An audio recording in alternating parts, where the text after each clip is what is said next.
Oke, assalamualaikum warahmatullahi wabarakatuh. Sebelumnya perkenalkan, saya Ismi Susanti dengan NIM 0572426844, Prodi S1 Sains Data UT Bandung. Oke, di kesempatan kali ini izinkan saya untuk mempresentasikan hasil tugas 3 basis data mengenai praktikum transaksi dan praktikum basis data terdistribusi. Oke, langsung saja saya mulai. Jadi di sini saya masih menggunakan database yang kemarin di tugas 2, yaitu database tentang rumah sakit. Nah, di sini saya mulai saja untuk menjelaskan mengenai transaksi. Jadi perintah transaksi itu kan ada 3 ya teman-teman. Ada commit, ada rollback, sama ada save point. Nah, untuk memulai perintah ini, kita klik database-nya dulu, lalu klik routine, create new routine. Di sini kita mulai dengan transaksi 1. Lalu hapus trigger sini. Dan perintahnya di sini sebelumnya saya sudah buat perintahnya.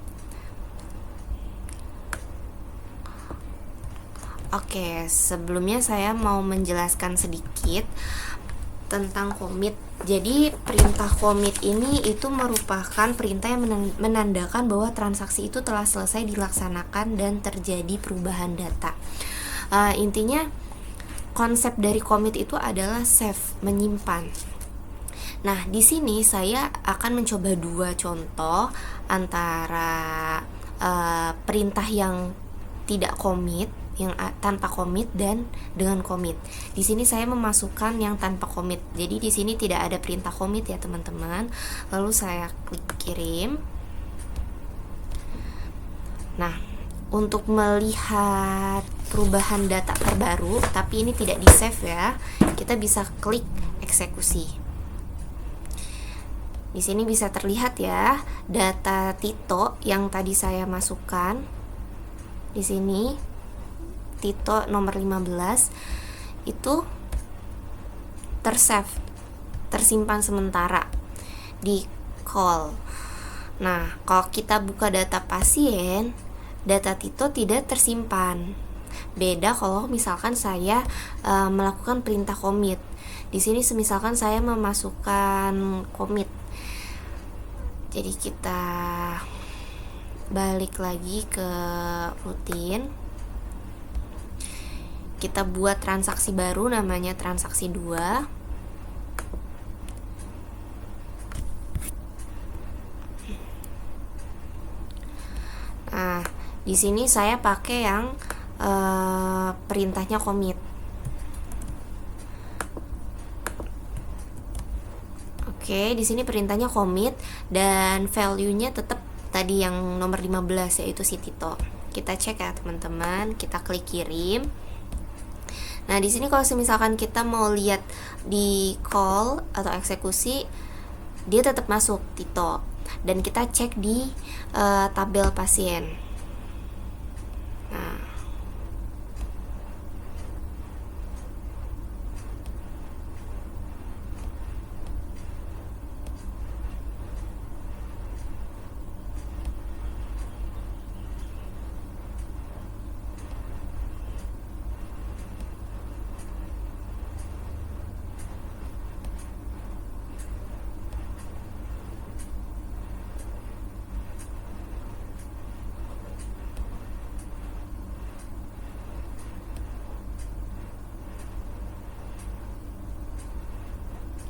Nah, ini baru muncul.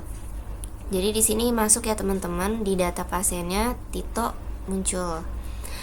Oke, selanjutnya saya akan menjelaskan tentang rollback.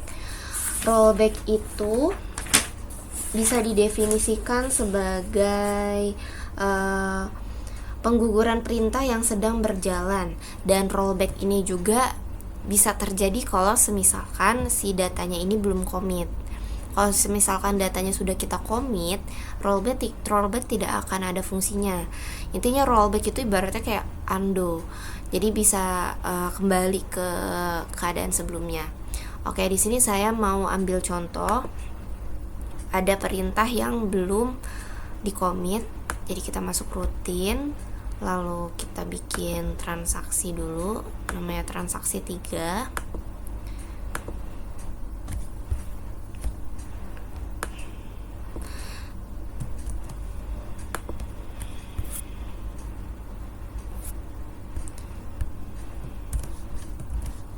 Oke, di sini bisa terlihat ya teman-teman, di transaksi 3 ini value-nya itu nomor 16, yaitu Dika.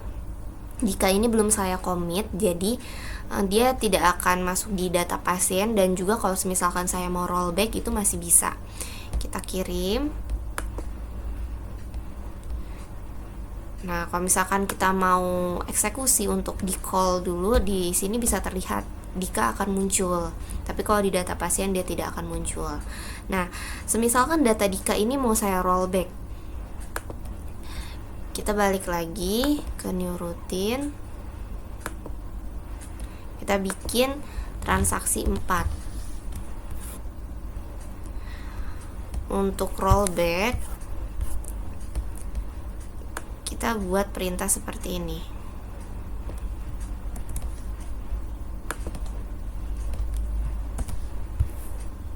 Nah, di sini ada keterangannya values nomor 16 rollback. Jadi nanti ketika kita call, nomor 16 ini hilang gitu. Oke, kita kirim.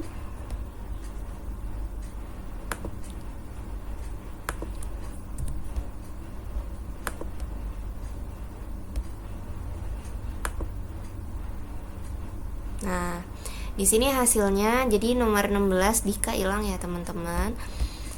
Oke. Terus selanjutnya ada yang namanya save point, checkpoint. Jadi checkpoint itu tuh definisinya merupakan titik di mana proses terakhir disimpan. Sebagai contoh, misalkan kita mau melakukan transaksi selanjutnya, yaitu transaksi 5.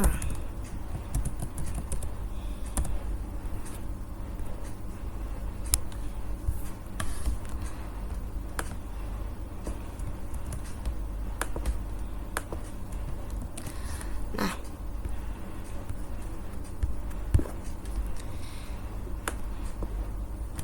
jadi keterangan di sini pada transaksi 5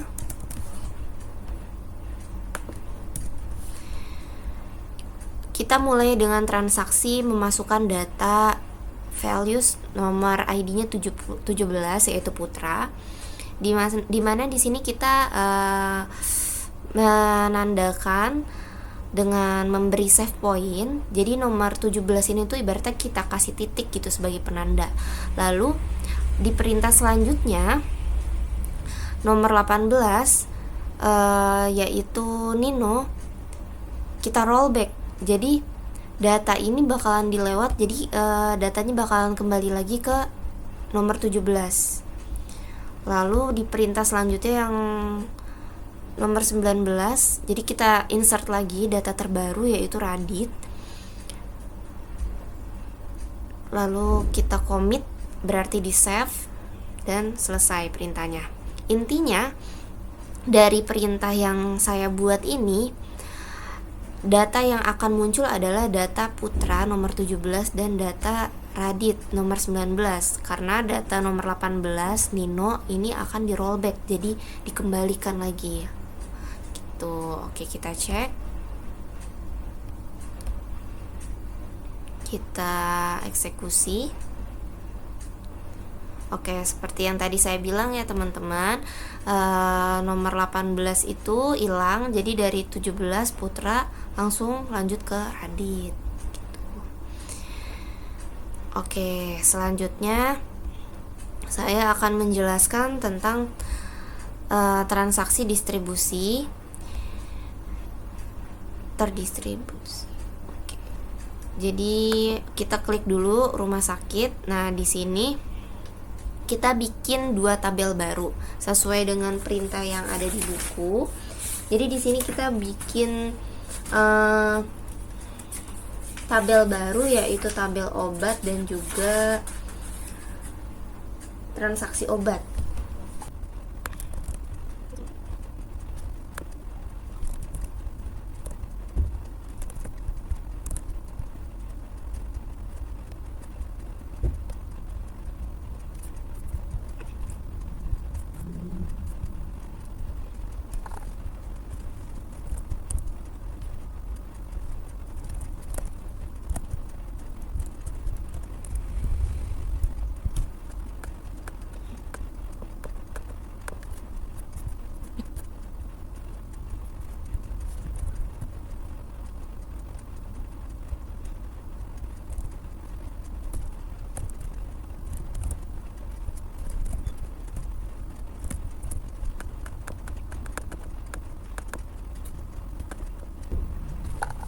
Oke, setelah kita membuat tabel baru tadi, selanjutnya kita membuat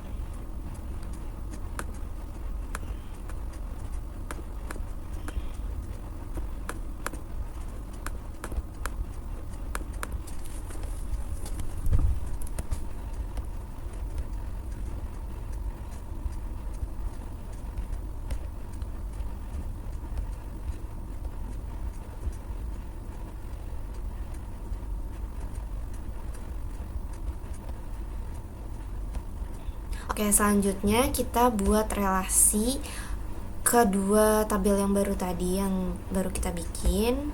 Kita klik designer.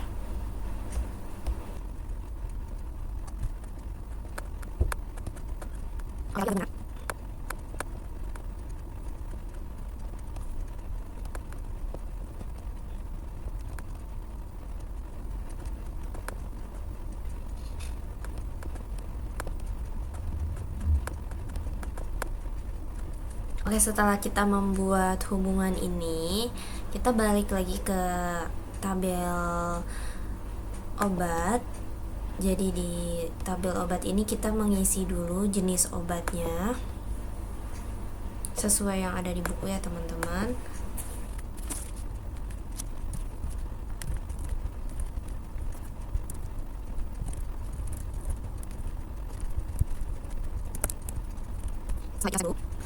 Oke, kita mulai untuk triggernya. Setelah kita klik tabel transaksi obat, kita klik trigger, lalu itu create new trigger. Kita buat namanya jual obat, judulnya. Di sini sebelumnya saya sudah membuat perintahnya.